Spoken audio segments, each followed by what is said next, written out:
Look at the things around you: your phone, your clothes, the furniture in your room. Odds are they spent weeks on the ocean to get to you. And odds are even better that the massive steel behemoth that carried them was built in one country: China.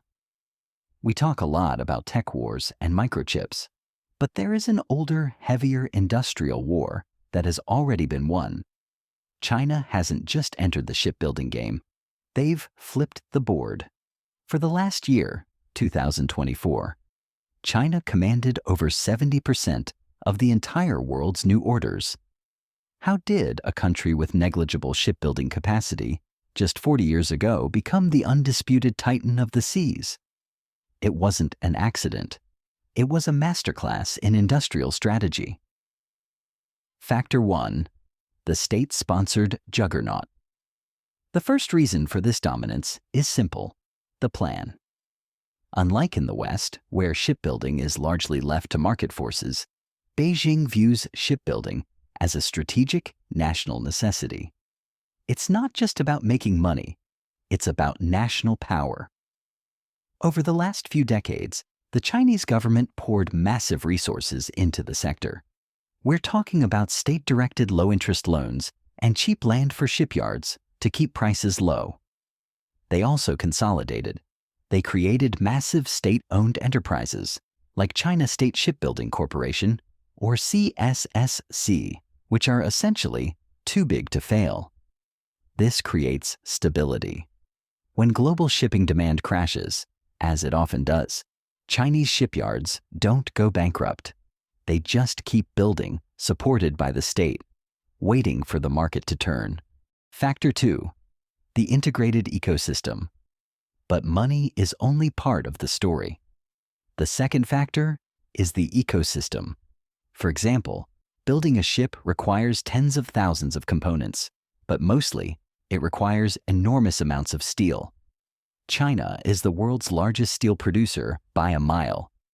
Because the domestic steel industry is also heavily state-supported, Chinese shipyards have immediate access to the cheapest raw materials on the planet. It's incredible vertical integration on a national scale. They don't have to import expensive steel across oceans. It's practically made next door. This creates an economy of scale that no Western shipyard can currently match. They aren't just building ships. They are running a national assembly line. Factor 3. Moving up the value chain and the Navy. Now, for a long time, the knock against China was that they only built the simple stuff. Big, dumb bulk carriers for coal and ore. That is no longer true. In the last 10 years, they have aggressively moved up the technology ladder. They are now building complex liquid natural gas or LNG carriers, massive container ships, and luxury cruise liners. And this leads to the most critical point: dual-use capability. The same shipyards, the same dry docks, and the same skilled workforce that build commercial titans are also building the People's Liberation Army Navy. China is now launching warships at a speed the world hasn't seen since World War II. Their commercial dominance directly fuels their military expansion. The result of all this? A geopolitical stranglehold on the means of global transport. While the US and Europe closed their shipyards to focus on service economies, China recognized that he who controls the ships controls the trade. China's shipbuilding dominance isn't just an economic statistic, it's a defining feature of the 21st century global order. What do you think?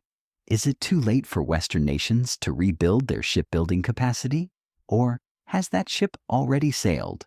Let me know in the comments below. If you enjoyed this deep dive, hit that subscribe button, and I'll see you next time.